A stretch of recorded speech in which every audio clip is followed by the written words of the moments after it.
We are here to discuss the growth of a nation, which is chapter 1, and we're going to unfortunately have to go through this huge section of history rather quickly, so I hope you are paying attention to what we have here. In the first slide, we have Converging Cultures. Do you not love the bumpy baby to the right? That is smallpox, a disease that the Europeans brought over and gave to the Native Americans and unfortunately wiped them out. European explorations, 1511, Diego Velázquez conquered Cuba. The Spanish established a native people as slave labor and used them to work the farms and mines. But within 6 years, smallpox broke out, killing thousands of natives. Hernan Cortez was sent to the Yucatan Peninsula to find slaves to work on the gold mines in 1519 with 550 men and 11 ships. Upon landing, a battle with the local natives happened where the Spanish had the advantage with their swords, crossbows, cannons, and guns. That is an advantage up against sticks and spears. 200 warriors were killed. Cortez found a shipwrecked Spaniard who translated the local language to Spanish. Upon Cortez's victory, 20 women were given to Cortez. One was named Malanche. She spoke the language of the natives. Further up the coast, Cortez had her baptized Catholic and called her Doña Marina. Montezuma, like Montezuma's Revenge. Montezuma is the Aztec king that heard about fair-skinned God from the east that would invade. Ironically, Montezuma sent envoys to meet the Spanish leader and promised Cortez that Montezuma would pay tribute to the king of Spain if Cortez halted his advance. He had the envoys sacrificed. Several captives and the Spanish were horrified, just as the light-skinned god from the east, Quetzalcoatl, would have been. Cortez easily took the Aztec capital in 1521. Now imagine they've never seen horses before, and then you see this guy sitting on top of a horse. It might even look like he's half horse, half man. How frightening that would actually be. Francisco Pizarro. So Pizarro of Spain explored South America in Peru and conquered the Inca. In 1532, he planned to take control of the Inca people by kidnapping their leader Atahualpa. Pizarro attacked him, held him prisoner for 1 year, but then killed him and set up a figurehead government in Peru. Pizarro's conquest of the Inca and Cortez's conquest of the Aztec caused people to want to search for gold and wealth amongst the Americas. Cortez came as a victor to the Aztec capital, but only after months of the Spanish occupation, the Aztec priests staged a rebellion. Though 450 Spanish died and 4,000 Aztec died, a little bit difference in numbers there, it was the smallpox brought by the Spanish that again began to kill the natives. The natives did not have the immunities that the Spanish had established over hundreds of years, and it weakened the Aztec, who eventually lost the Spanish. Now, believe it or not, you actually have a vaccination for smallpox, so you don't get it. Conquistadors, those are the conquerors, were sent to New Spain on expeditions of the new region. Mexico was built in the ruins of the Aztec capital. So let's shimmy on up to North America, and you guys can see that the early French and English settlements were going on in that area. Jamestown, as early as Jamestown, tobacco became the South's first successful cash crop. Cash crops are crops you can't eat. A crop grown primarily for the market. Pilgrims in Plymouth Colony. Plymouth Bay was outside of a domain of the Virginia Company. The Virginia Company, obviously further south, Plymouth Company ends up further north, became squatters without legal right to land and specific authority to establish the government in 1620. A group of 101, half separatist, one died. The trip took 65 days, negotiated with the Virginia Company to settle in its jurisdiction. Non-separatists included Captain Miles Standish. So you guys can see Puritans are separatists and separatists are pilgrims. So that's why I did that flow there to the right, so you can understand the concept of all of that. Life in New England town, because that's pretty much where this is happening, aside from Jamestown, Virginia. That is in that area, and then you go up north, Massachusetts Bay, the Pilgrims, Plymouth, all of that's up in that area. So town meetings developed into local government. Although anyone in a town could attend a town meeting and express an opinion, voting was limited to men who had been granted land by the town. Puritan Society, Puritans founded Massachusetts, and of the 101 first settlers, only 50 survived the plague that swept through the colony. Was the very strict society based upon religion. Many Puritan families lived close to the meeting house, which is typically a church, so they could never claim distance as an excuse to miss Sunday worship. Although they are listed as very strict people, many Puritans drank rum enjoyed music, and liked to wear brightly colored clothes. You'll compare this to Quakers later, that showed their wealth. Squanto, famous guy, was a Native American man that helped the surviving 50 pilgrims to survive by teaching them in their new environment what to eat and all of that stuff. So you'll remember that song, 50 Nifty United States, from 13 original colonies, and here they are in their three glorious regions: New England, Middle Colonies, and Southern Colonies. And King George there, that scrumpy looking dude at the bottom, he is the one that was in charge of all of them before we broke away. So in New England, they were known for fishing. In New England became the majority industry due to geography of the area. The waters in the area are full of plankton, which was food supply, many types of fish and whales. Whaling also played a major role in New England's economy, especially for people living in Nantucket. The blubber was used for making candles and lamp oil. Again, the geography of North America's eastern coastline was dense forest, and in the early 1600s, it led to lumber and shipbuilding. You know, you need a big, tall tree to make those masts that are strong to hold up the sails.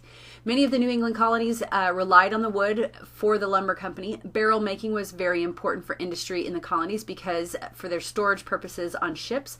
The fall lined the area where the river descends from the high elevation to the lower one, causing waterfalls could be used to power sawmills.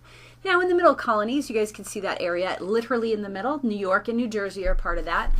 Both are in England.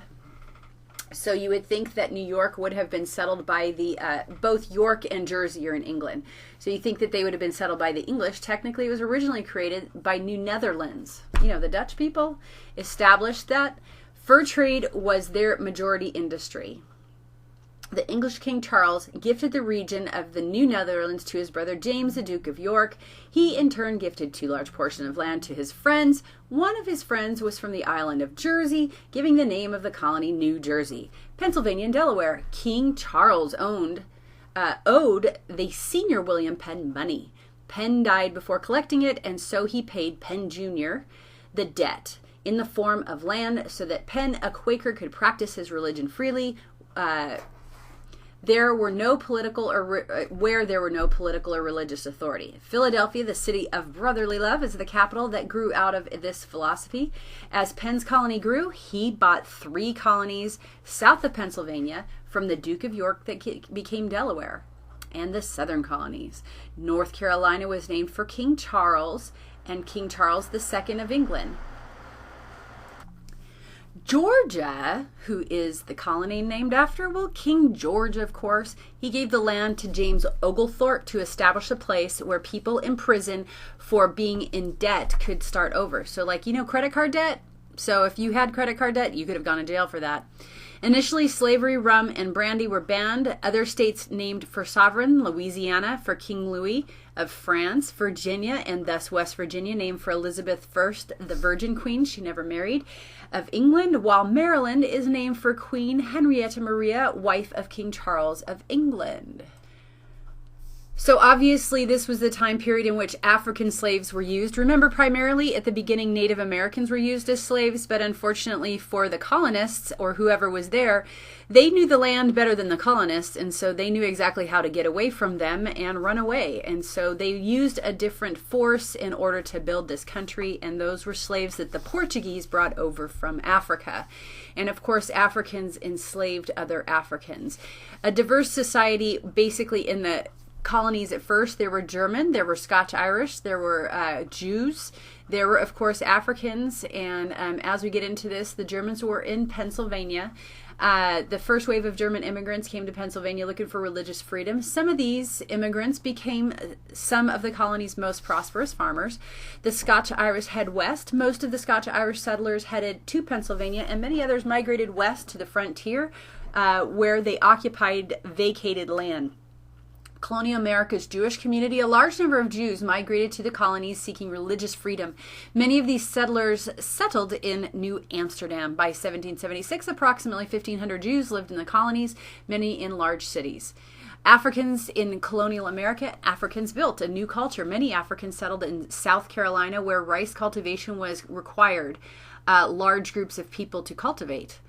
African Rhythms became a part of the new musical forms. Many featured being sold and separated from their family as slaves. Oppression and resistance. Most slaves were beaten and whipped by their plantation supervisors. However, with 100 Africans and only 5 white men overseeing them, many outbreaks of violence took place. Slaves would work together to resist slave masters. Enslaved Africans. The lowest status of Americans.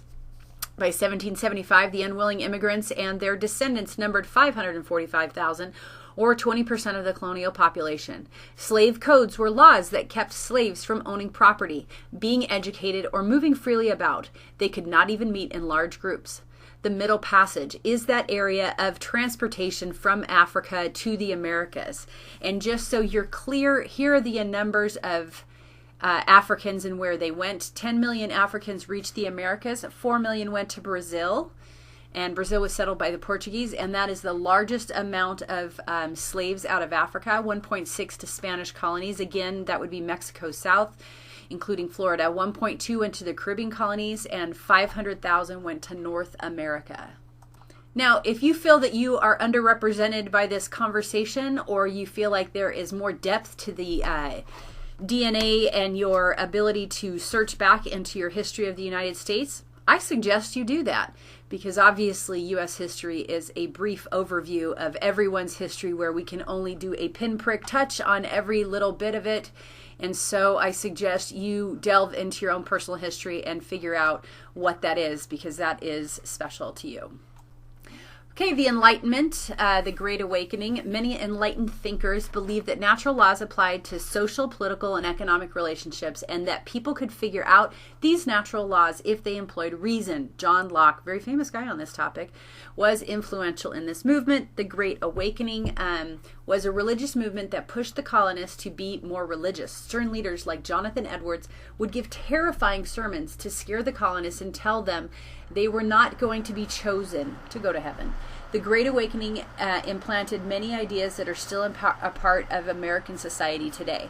So you could see reason, and then you could go individualism and science. From individualism, you'd have liberalism, capitalism, freedom, wealth. All right. And there's going to be a great video that you will be able to watch on that topic. Now, this section is called Dissent and Independence, and part of that dissent would be taxes. And so you can look at that tax breakdown right there. When did the Revolutionary War start? The Revolutionary War started the dawn of April 1775. Many people debate the starting dates and most wars because communication took so long, and because what actually starts a war is debatable. How long did the war last? The last battle of the war was 1781. The Revolutionary War officially ended with another Treaty of Paris, 1783. And who were the participants? The American colonists and eventually the French fought against Britain, which is England is part of Great Britain. Why did the colonists want freedom? Heavy taxes, long-distance relationships, patriots, and loyalists. Those are the two groups of people. So the heavy taxes are there to the left, and so they did not agree with taxation without representation. Some of the taxes, soon Parliament passed some rules on the colonists. These acts together became known as the Intolerable Acts, and would be one of the major factors in the colonists' decision to declare independence. It's really quite amazing when you think about how our country was started by these amazingly brilliant men. It's not to say they were perfect, and I don't know why we can look back on people and think that they should have been perfect in doing everything just the right way with our, the way we think life should be lived. We can't apply that 200 years ago, but they were pretty brilliant for their time. So again, here is the Sugar Act, tax on raw sugar, molasses, silk, wine, coffee, pimento, and indigo, which is color for clothes. Stamp Act required a stamp to be placed on most printed materials, including newspaper, pamphlets, posters, wills, mortgages, deeds, licenses, diplomas, dice, playing cards. It was the first direct tax on the colonists. The Townshend Acts, tax on glass, lead, paper, paint, tea imported to the colonies. The Tea Act Its principal overt objective was to reduce the massive surplus of tea held by the financially troubled British East India Company in its London warehouse and to help the struggling company survive. And the Coercive Acts, or the Intolerable Acts, the Patriot name for the series of punitive laws passed by the British Parliament in 1774 relating to Massachusetts after the Boston Tea Party. The acts stripped Massachusetts of self-government and historic rights, triggering outrage, resistance in the 13 colonies, shut down Boston's port, required judges, council members, and sheriffs to be appointed, provide housing for the British soldiers. So that meant that you could have a British soldier living in your house, a stranger coming into your home. So the Boston Tea Party, as you heard there, initially referred to by John Adams simply as the destruction of the tea in Boston, was a political protest by the Sons of Liberty in Boston. The Sons of Liberty being a protest group, the city of British colony of Massachusetts against the tax policy of the British government and the East India Company that controlled all the tea imported into the colonies. On December 16, 1773, after officials in Boston refused to return 3 shiploads of taxed tea to Britain, a group of colonists boarded 3 ships and destroyed the tea by throwing it into the Boston harbor. An incident remains an iconic event in American history, and other political protests often refer to it. The Tea Party was the culmination of the resistance movement through British America against the Tea Act, which has been passed by British Parliament in 1773. Colonists objected to the Tea Act because they believed that it violated their rights as Englishmen to no taxation without representation, that is, being taxed by only elected representatives and not by British Parliament, to which they are not represented. Protesters had successfully prevented the unloading of taxed tea to 3 other colonies, but Boston embattled Royal Governor Thomas Hutchinson refused to allow the tea to be returned to Britain. So the First Continental Congress, these are the dates, and who was there? 12 out of the 13 colonies sent delegates. Georgia was not present. King George's response: George ignored the complaints of the colonists. George then sent General Gage to seize all American weapons. Please understand that you could spend an entire semester studying this war, and we're having to do it in a few slides. This is a bit difficult. Lexington and Concord is where the shot heard around the world. April 18th, 1775, General Gage, remember, George sent him over there, orders 700 British soldiers to Concord to destroy the colonist weapon depot because he was told to arrest the Massachusetts Provincial Congress, but he did not know where it was located. Paul Revere's Midnight Ride. So Revere and William Dawes are sent from Boston to let the colonists know the British are coming, the British are coming. Revere reaches Lexington around midnight to warn Samuel Adams and John Hancock. He and Dawes are stopped by the British on the way to Concord, but a third man, Samuel Prescott, you never hear about that guy, makes it there to warn them. Okay? A shot was fired at Lexington. No one knows who fired it, but 8 of 70 Minutemen ended up dead. Going to Concord to find the ammunition of the British were fired upon, and the British were in retreat to Boston. Along the way, 99 were killed and 174 wounded, and the colonists fired on them from trees and from behind rocks, and that was considered a colonist victory. So go ahead and look at that cause and effect there in the right-hand corner. We have causes, and that has an effect on our lives.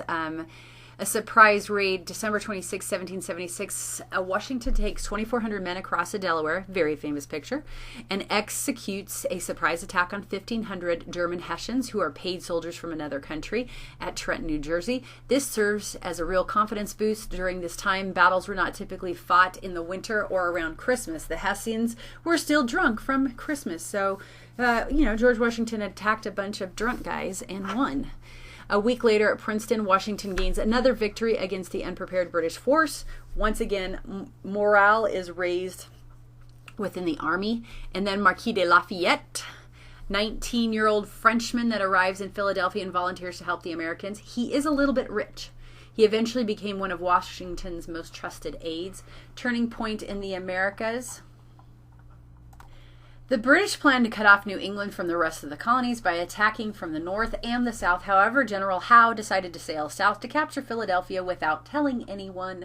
Without half of the army knowing of the change of plans, The plan was destined to fail. Horatio Gates, picture to the left, American general that led the American forces at the Battle of Saratoga. The Battle of Saratoga was a major turning point in the war. Gates would lead the Americans to victory over General Burgoyne's army.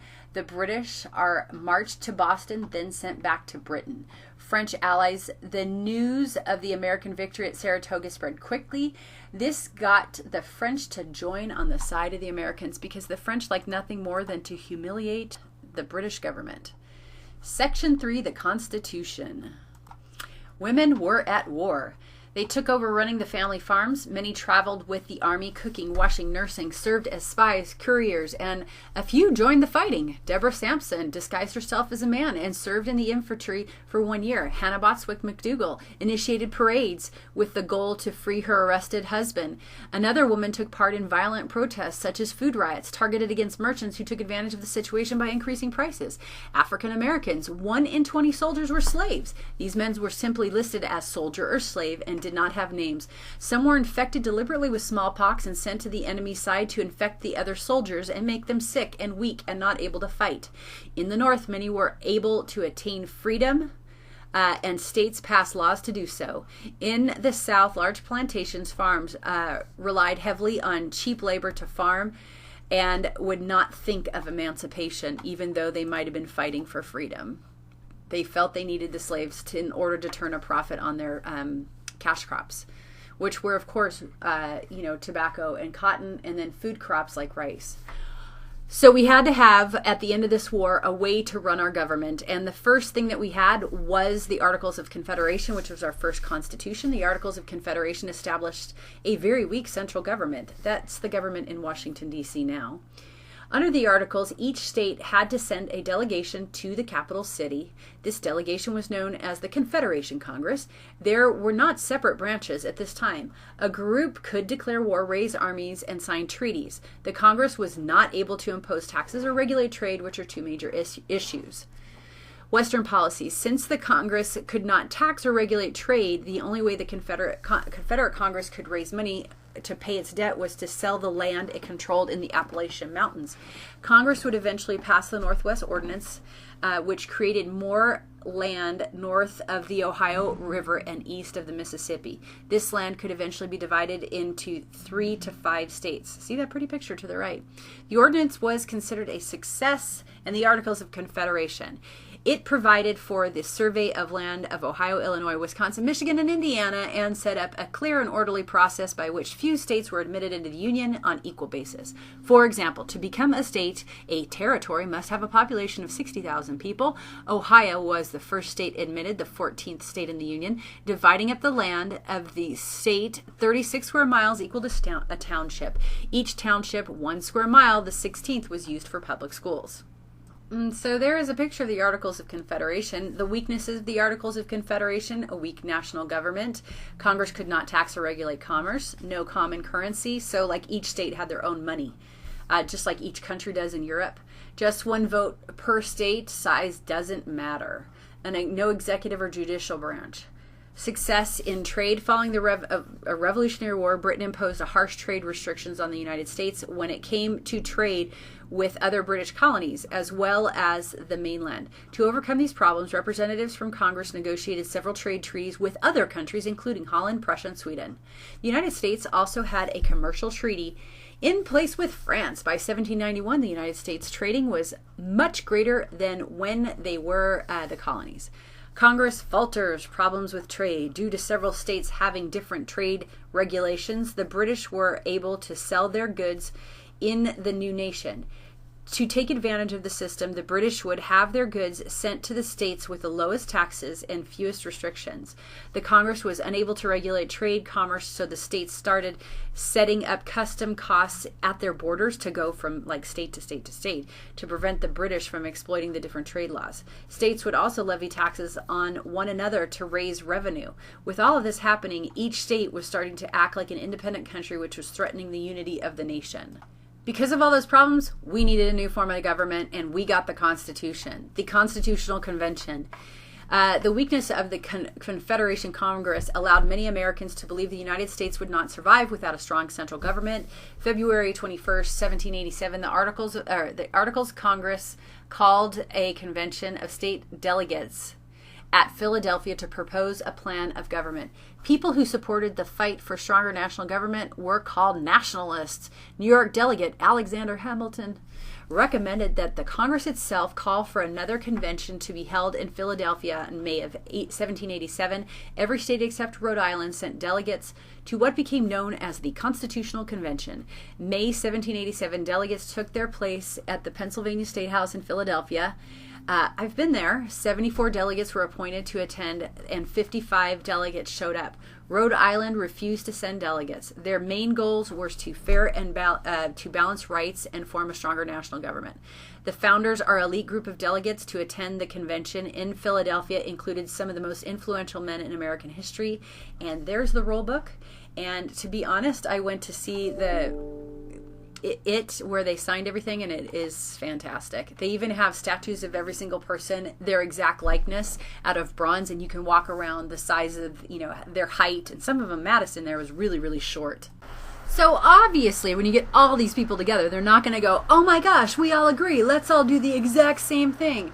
No. There were two main plans, the Virginia plan and the New Jersey plan. And you could see the New Jersey plan had one House legislature, equal representation in Congress, and support by smaller states who feared losing power. The Virginia plan wanted a two-House legislature, bicameral representation of Congress based on population, supported by the larger states.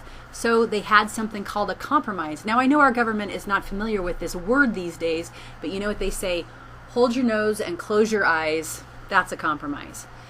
So neither of these ideas can work for such a big new country. We needed the compromise, but a great compromise, and that's exactly what they got. So you can see the Articles of Confederation up against the Constitution there to the right, amending the Constitution. When the Constitution was created, the writers realized there was a possibility that there could be changes made to the document. In order to make changes in the delegates created the process that would be used. However, making a change to this document was not that easy. It was set up so that the government could not frequently change it. The process created was a two-step process that called for a proposal for ratification with two-thirds vote process in both houses of Congress. A great debate. Once the convention ended, the delegates rushed back to their home state to push for the new Constitution for ratification, making something valid. That's what the word means. The debates took place in mass meetings and were in columns of newspapers as well as everyday conversations. When it came to ratification, two large groups were formed, the Federalists and the Anti-Federalists. So we start to see kind of the rise of political parties. It wasn't like they went out and said, let's make political parties. It's just that there was a difference of opinion, and they got into two groups. The Federalists were supporters of the Constitution. Many farmers that lived near the coast were supporters of the Constitution. James Madison, Alexander Hamilton, and John Jay were adamant supporters of the Constitution and published a series of writings to persuade Americans called the Federalist Papers. You can download them for free and you can read it. Anti-Federalists were opponents of the Constitution. The name Anti-Federalist was misleading because most of the men were not truly against federalism. Some prominent figures of the Anti-Federalist movements were John Hancock, Patrick Henry, Richard Henry Lee, and George Clinton. The fight for ratification in Massachusetts. Originally, opponents of the Constitution held the upper hand. The group was led by Sam Adams and his objections to the Constitution. Once the promise of the attached Bill of Rights was complete, Adams decided to vote for ratification. The final vote was 187 members voted for the Constitution as opposed to 168 that voted against it. Once Massachusetts ratified the Constitution, Maryland, South Carolina, and New Hampshire followed suit. However, without Virginia and New York cited in the Constitution process, many feared the government would not succeed. So obviously it passes. We live under the Constitution, and here are the main parts of it. So we have the preamble, the Constitution, the 10 Bill of Rights, followed by 17 more amendments, which means we have 27 amendments, and the articles that outline how the federal government is to operate with the legislative branch, executive branch, judicial branch. And then it decides states, citizen, new states' rights, the amendment process, and then debts, supremacy, religious text, and ratification. And then within that particular process, we have this, how the executive branch, legislative branch, and judicial branch are broken down, who is a part of each of those branches, how they are elected or nominated, how long they are there for, how old they have to be. All of that stuff is within these requirements of office. Well, that is almost, I don't know how many years of history in a few minutes, and please take the time to dig further.